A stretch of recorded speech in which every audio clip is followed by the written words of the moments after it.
Hey everyone, welcome to another episode of That's All Funny. I think it's Tuesday, episode 45. How's everyone doing? Me, I feel hopeless. I don't know. I'm just don't really like my job that I'm getting into, but it's making me money, so whatever. I'll stick with it. I've been applying to other jobs. There's a lot of jobs out there, remote. So we'll see. But who knows? You know what I mean? Like every day is a brand new day, and we live it. How's it go? When it comes crashing down and it burns inside. I don't know. We'll make it. We always do. But that brings me to my first piece of news here. Hulk Hogan helps rescue a young woman following a car accident. And here's some clips. Here's some pics, brother, from the accident, brother. Look at that, brother. No, he's. I don't know why he was in an NWO shirt and he saves this person. Like you're supposed to be a heel, fucking you piece of shit. No, I don't know. That is weird though for him to be on the scene of a helps someone in an accident. Hulk Hogan typically like I don't know. He's usually in the business for himself, and surprised he didn't save her. And he's just like when she was grasping onto him, she goes, "You held me too tight, brother. My neck. Tell my wife. Tell my son. My back. I'm the golden goose." But yeah, I guess that's cool. I don't know. It's pretty funny. I'm sure I'll talk about it on the wrestling podcast. That's all kayfabe. You should listen to my wrestling podcast with my buddy Gabe. It's pretty funny. Just like that's all funny. Now let's go on to world news. I guess. Vivek Ramaswamy. I didn't even know how to say his last name. Vivek Ramaswamy suspends his 2024 Republican presidential bid and endorses rival Donald Trump. And why did he do this, you ask? Well, Trump overwhelmingly wins the Iowa caucuses in first step toward Republican nomination. And yeah, I mean, dude, Trump's coming back bigger, faster, stronger, harder, all that shit that he like he says in his songs on all on his he's about to drop the biggest comeback mixtape known to man.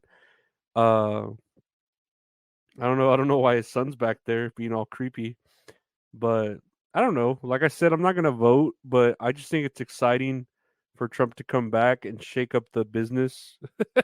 He's like the CM Punk right now, like he's back in it. We don't know what's gonna happen, what's gonna go down. So to me, it's just exciting, like and interesting. And I can't wait for him to start posting on Twitter. And I know like a lot of people are like, well, he's gonna ruin the government or the USA. Dude, like our country's already in shit. Like it doesn't matter who's in charge. I don't think it does. It just depends on all the other checks and balances. And right now our whole like government is just fucked over where I feel like they are all probably building underground bunkers or getting ready to launch off of this earth because they know it's doomed. Like they have all that information or they know someone's going to go to war with us and they're getting ready. You know what I mean? Um, for all that shit, which goes to my next headline here.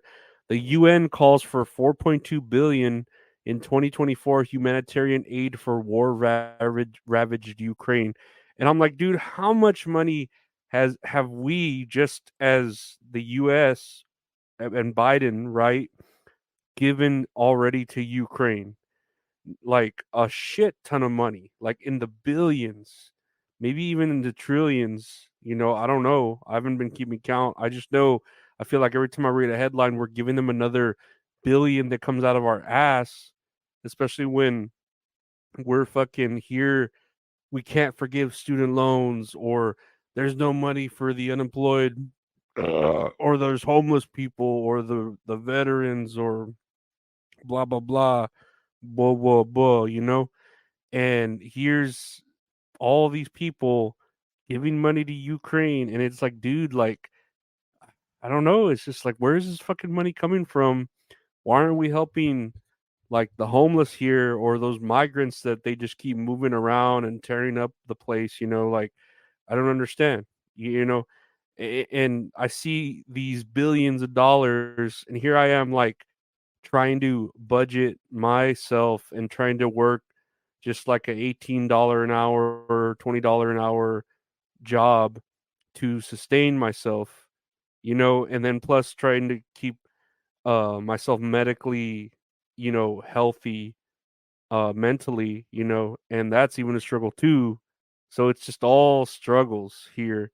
But they're playing. It's like they're playing with monopoly money when it comes to our taxes and all that shit. You know what I mean? It's ridiculous. I don't know. I don't fucking know.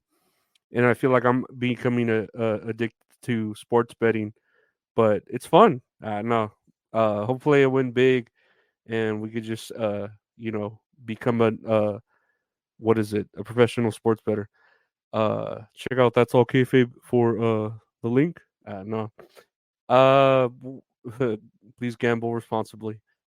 What else was I gonna say besides all the money they're wasting here?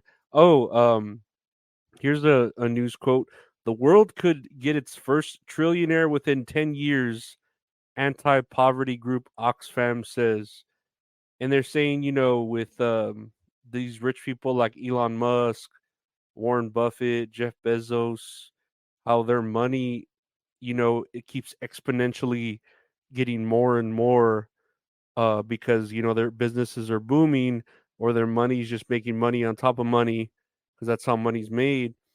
We already have the top 5 billionaires in the world, and every other person is just becoming super poor while they're getting super rich. Like just one or two people, while there's whole populations poor as fuck who, like me and like probably the listeners, I don't know if anyone in the 1% listens, but we can't afford, like basic shit like eggs. I know we eat eggs like crazy here because we're trying to fucking keep our proteins levels up for our bodybuilding, but it's just it's crazy, like how much the rich are getting rich and the poor are getting poorer. Like we legit need like some sort of Robin Hood character in these times right now, or some V for Vendetta dude. Even though I haven't seen V for Vendetta, but I hear it's kind of like that. But I haven't seen it because I never saw it. I did borrow it from one chick. She told me to watch it, and I never gave it back to her, and I never watched it. You know who you are, you fucking whore. But yeah, I don't know. I don't know what to think of. That's why I'm just trying to find the hustles here. Trying to keep the podcast going, trying to just make it. Because it's kind of fun too, like surviving barely, but it also sucks. But whatever. We all have our problems. Comment your problems down below, whether it's money or time or your mental anguish, or you just hate the world because that's justified. I believe so. It's a safe space here. We can talk about all that shit. There's one other thing I wanted to talk about here besides Hulk Hogan trying to save us all. Oh, it was MLK Day, right? Which isn't milk, it's Martin Luther King.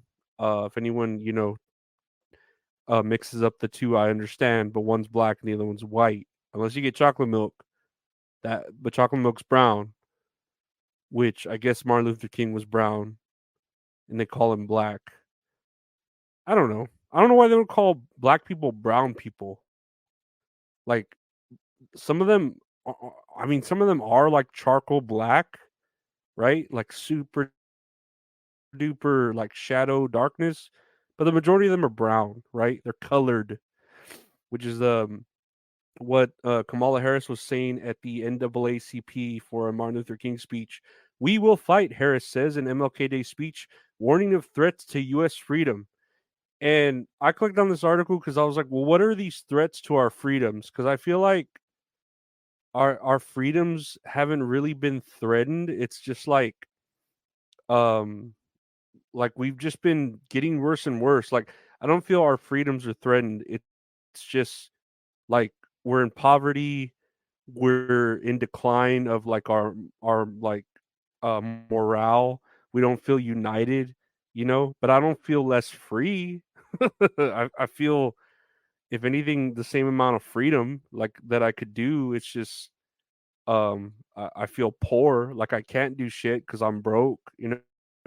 It's not that I don't think I could do shit because I'm not free to do it. It's just it's not free to do it.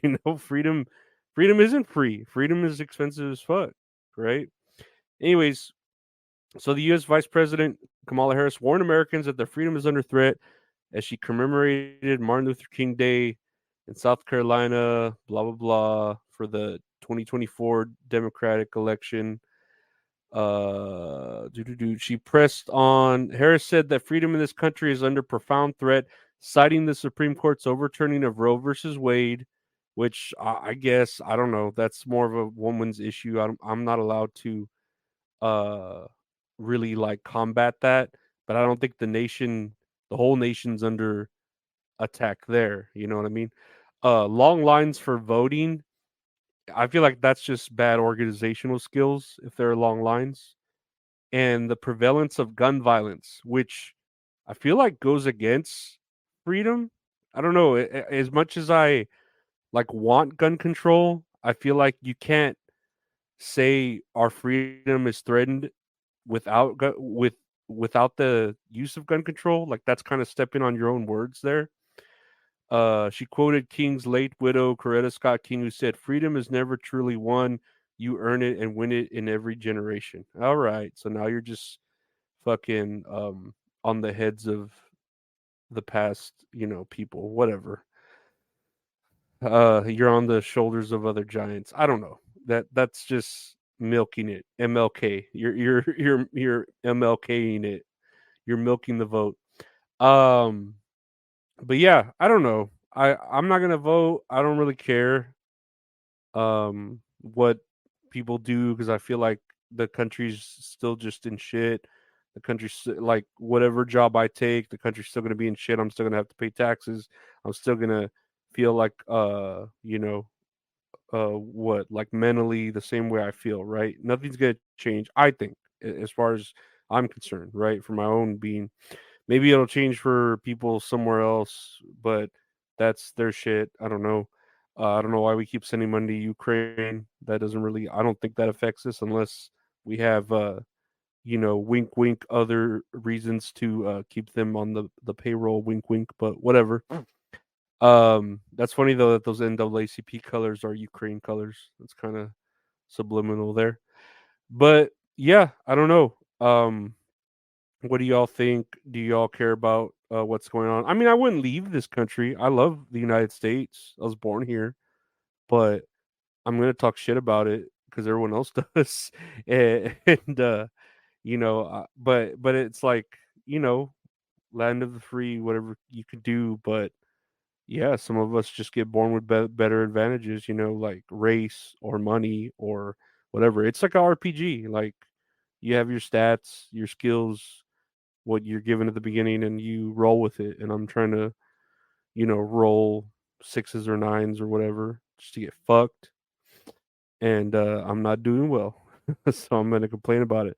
But yeah, I want to thank y'all for listening to That's All Funny. Podcast is available anywhere podcasts are available. Just search That's All Funny. Check out the new podcast I do with my buddy Gabe called That's All Kayfabe, where we just talk about wrestling. That's fun. If you want to check that out, that's on its own thing called That's All Kayfabe. Or you could see the videos of that or the regular podcast.